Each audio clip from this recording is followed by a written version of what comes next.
Hello, everyone. I'm Daren Jaime, and today is Wednesday, February 27th, and you're watching Open, a live program bringing the Bronx and New York City straight to you. We also want to encourage you and thank you for all of our viewers on Manhattan Neighborhood Network, as Open is now being broadcast live simultaneously on MNN's channel. Now, you can stay connected to us at Twitter at BronxNet TV and on Facebook at Open BronxNet Television. Well, a lot has certainly been going on through the past week. We'll take you through it now with some Bronx updates.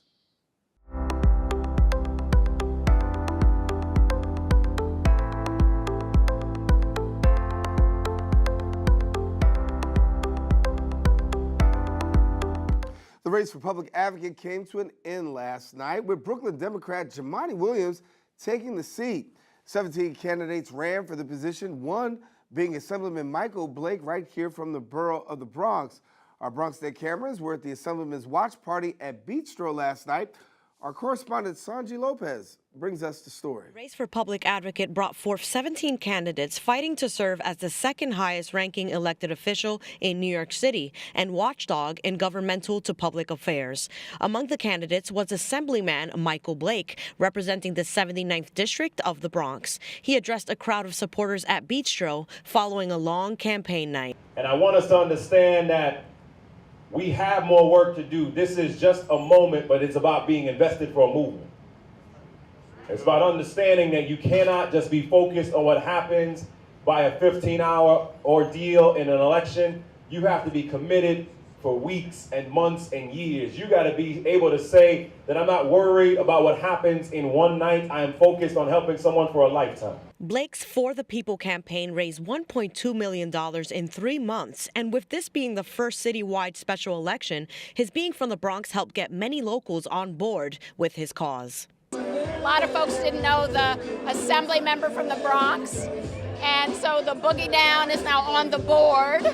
And that's a great thing, both for the Bronx, but also for the people of New York, to understand a native son, Jamaican roots, who's really demonstrated the leadership that we have developed in this city of our own residents. Oh, look, this is home. And people can tell we related to them. We made a connection to them. We were able to tell our story. And it's a story that people now can see and say, you know what, there's something different about him. And whether it be on Crescent and Burnside, or growing up and going to DeWitt Clinton High School, they know they met someone who is connected to the ground, and that's who I am. The campaign was a family affair. Blake was often surrounded by his mother, amicably called Mama Hillary, and his brother and veteran, Donovan. Everywhere I went around the city, it was usually one or two things. When they would tell me, like, we love your commercial because we love Obama and we love your mama. While the assemblyman was beat by opponent Jumaane Williams, who won with 33.1% of votes, he assured the crowd that this was not a loss. It is only the beginning. We congratulate Councilman Williams on his victory. He has done the work. He has earned this on tonight. But we continue to build. This is not the end for us.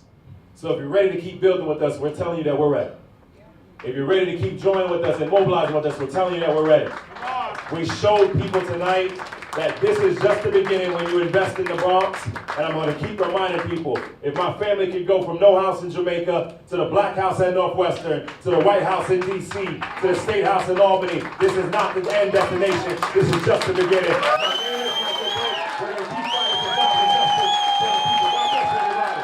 And the assemblyman's job is not done. He'll of course head back to work in his district, his issues being public and affordable housing, the MTA, and jobs and criminal justice reform. But for now, he's got one thing in mind. I don't know, we sleep.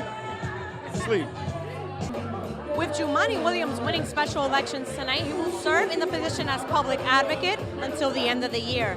Primary elections for the position will be held in June, with the general elections in November.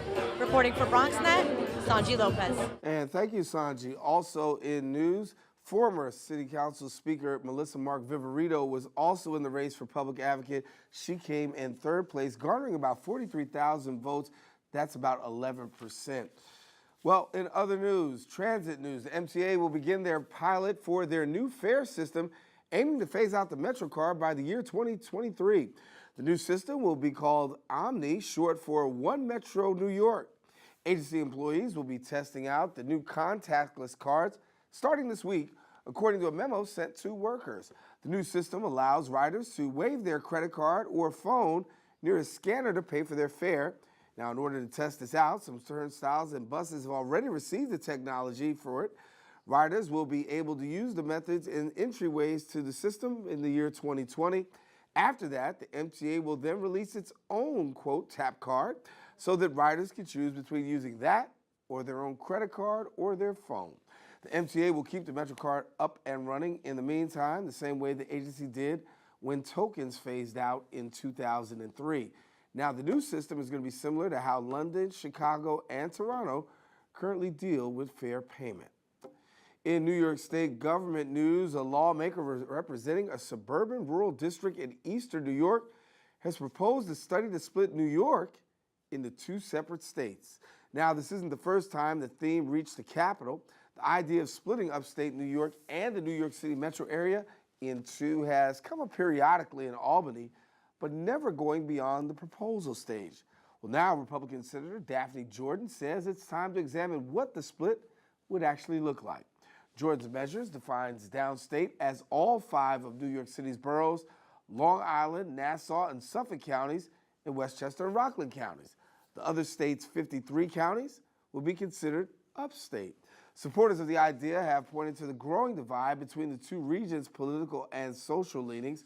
Many of the issues affecting downstate may not affect upstate counties, some say, and with every statewide elected office, the Assembly and now the Senate being controlled by Democrats, Republican upstate lawmakers say their regions will be ignored now more than ever before. So the question is, what do you think? Should New York State split in two? Well, now you have an opportunity to share your thoughts with us on social media at Instagram at BronxNet TV and Facebook at BronxNet Community Television. Well, that's all the Bronx updates we'll have. We'll be right back right after this.